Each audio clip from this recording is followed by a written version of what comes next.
warahmatullahi wabarakatuh. Waalaikumsalam warahmatullahi wabarakatuh. Selamat pagi, dosen dan teman-teman semuanya. Pertama-tama perkenalkan saya Nurlanda Azhara sebagai moderator. Di sini akan memandu jalannya presentasi dan diskusi untuk membahas aset tidak lancar dimiliki untuk dijual PSAK 58. Sebelum melakukan presentasi, izinkan perkenalan untuk kelompok 7. Kenalkan, nama saya Masyidah Batul Masana sebagai pemateri 1. Kenalkan, nama saya Nafisa Samarani sebagai pemateri 2. Baik, pada presentasi hari ini mencakup 4 pembahasan, yaitu yang pertama definisi, yang kedua klasifikasi, yang ketiga pengukuran, dan yang keempat pencatatan. Langsung saja akan diisi oleh pemateri yang pertama.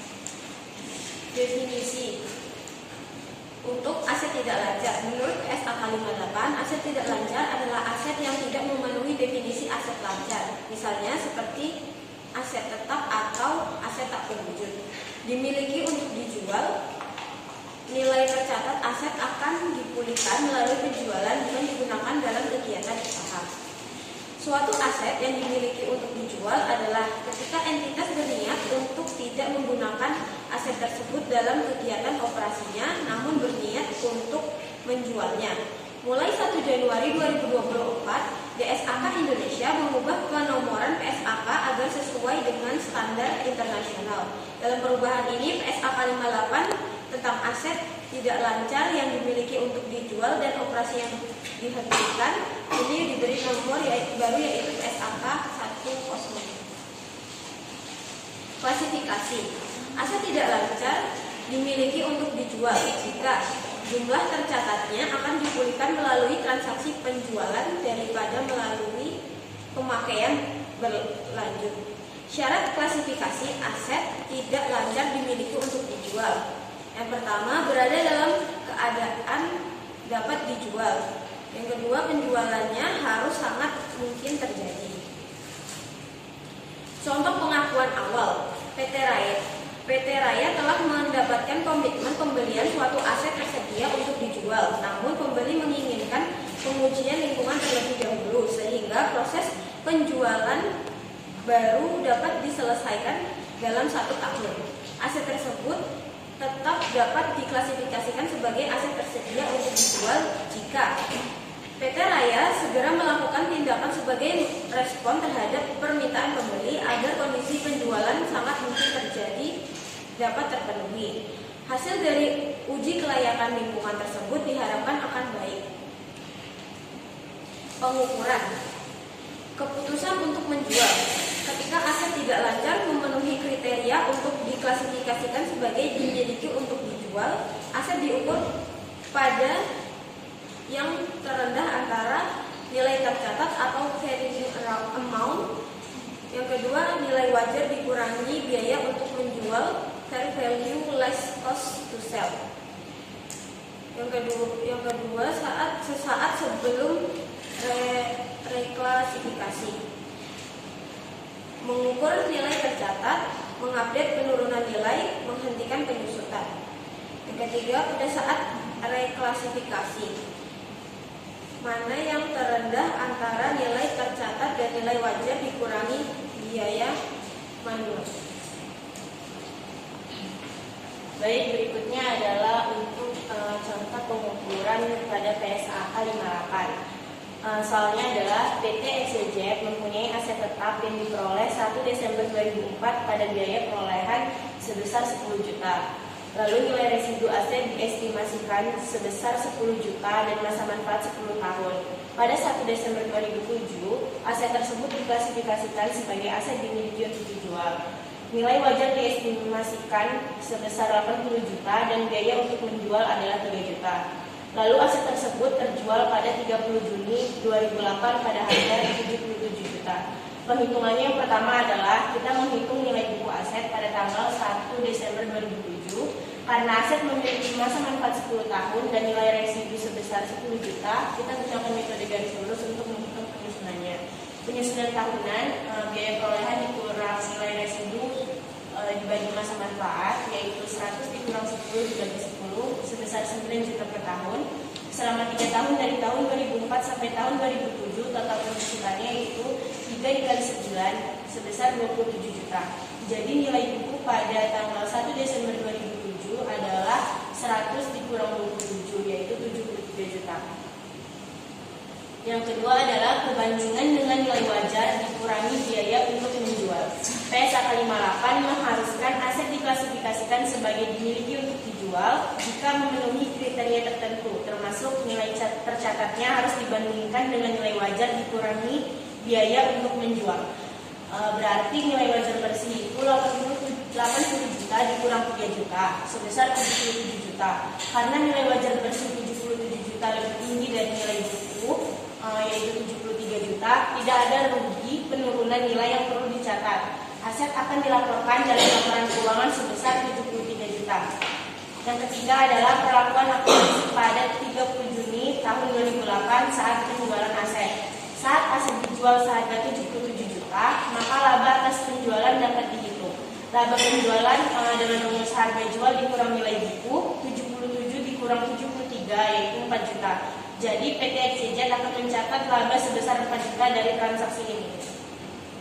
Untuk pencatatannya, jurnalnya itu 1 Desember tahun 2007, di bagian debit aset dimiliki untuk dijual sebesar 73 juta, lalu akumulasi depresiasi sebesar 27 juta, dan di kredit yaitu aset tetap sebesar 100 juta.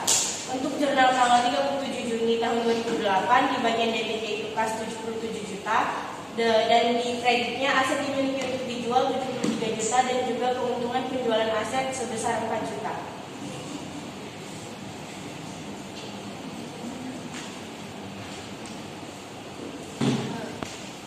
Materi sudah selesai untuk menyampaikan materi. Untuk selanjutnya, apa ada pertanyaan? Untuk yang bertanya adalah dari kelompok 2, membuka untuk 3 pertanyaan.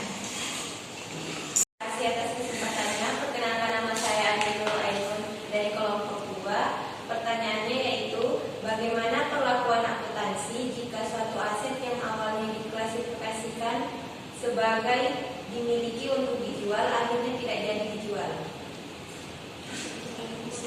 Boleh tolong Bagaimana perlakuan akuntansi jika suatu aset yang awalnya diklasifikasikan sebagai dimiliki untuk dijual akhirnya tidak jadi dijual?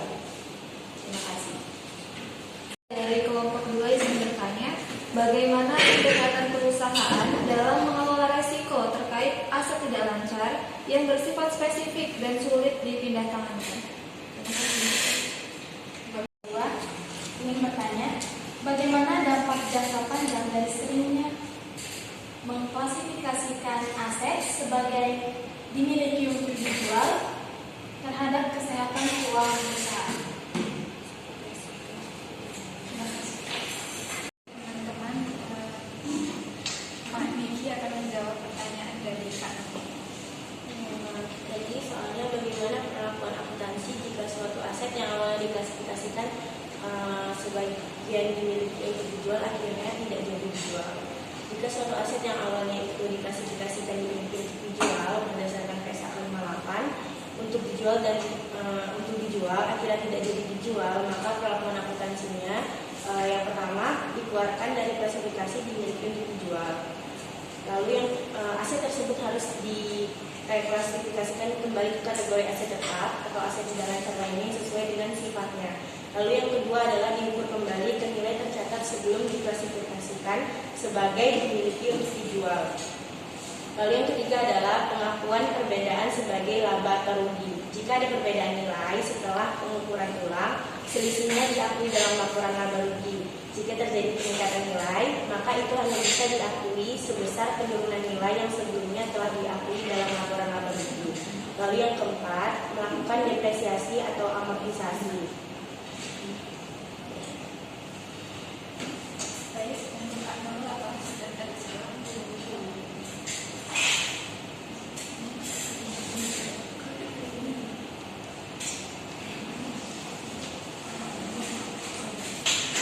Baik, Mas Sita akan menjawab pertanyaan dari ini.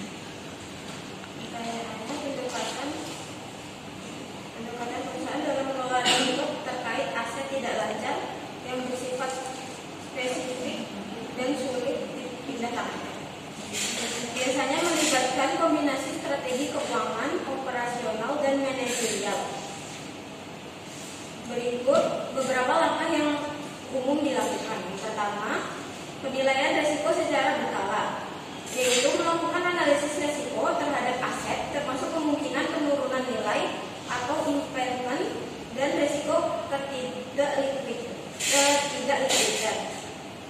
Menggunakan pendekatan value at risk atau VAR atau skenario stres untuk mengukur potensi dampak keuangan jika aset tidak bisa dipindahlanjuti.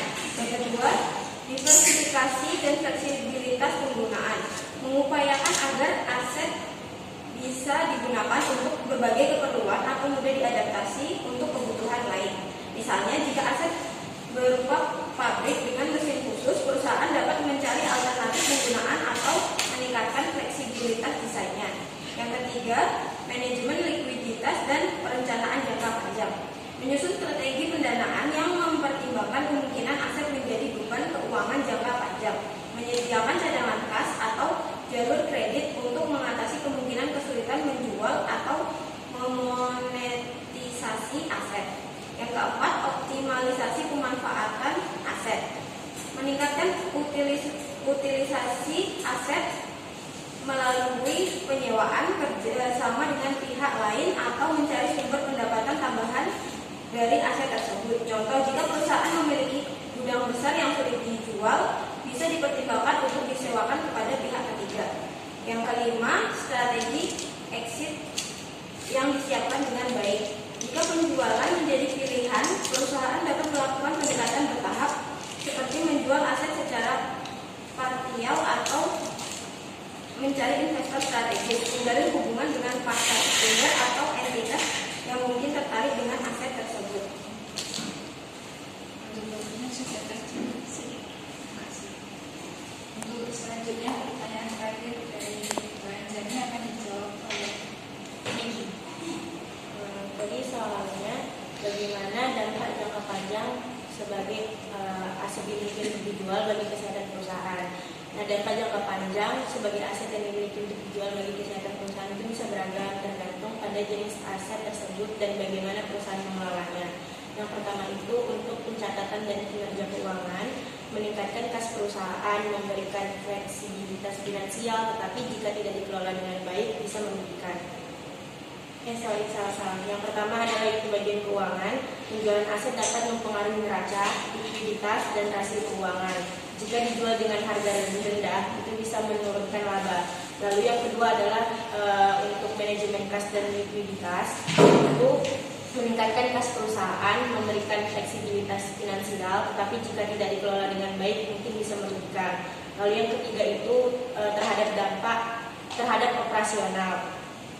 Penjualan aset yang penting bisa mengganggu operasi atau mengurangi kapasitas produksi. Lalu yang keempat adalah terhadap strategi pertumbuhan, bisa mendukung restrukturisasi atau divestasi, tetapi juga berisiko jika tidak sesuai dengan strategi jangka panjang. Lalu yang terakhir adalah pengaruh pada reputasi. Nah, penjualan aset dapat mempengaruhi persepsi pasar, baik positif atau negatif tergantung konteks dan alasan dibaliknya. Untuk Mbak Anjani sudah dijawab. Terima kasih. Kemudian sebelum berakhirnya sesi diskusi pada hari ini, saya akan membaca kesimpulan, yaitu kesimpulan pada presentasi hari ini PSAK 58, yaitu sekarang PSAK 105 mengatur perlakuan akuntansi untuk aset tidak lancar yang dimiliki untuk dijual dan operasi yang dihentikan. Aset tidak lancar diklasifikasikan sebagai dimiliki untuk dijual jika nilai tercatatnya akan dipulihkan melalui penjualan, bukan pemakaian berkelanjutan. Klasifikasi ini mengharuskan aset tersedia tersedia untuk dijual dan penjualannya sangat mungkin terjadi. Saat diklasifikasikan, aset diukur pada nilai yang lebih rendah antara nilai tercatat dan nilai wajar dikurangi biaya untuk menjual, serta penyusutannya dihentikan.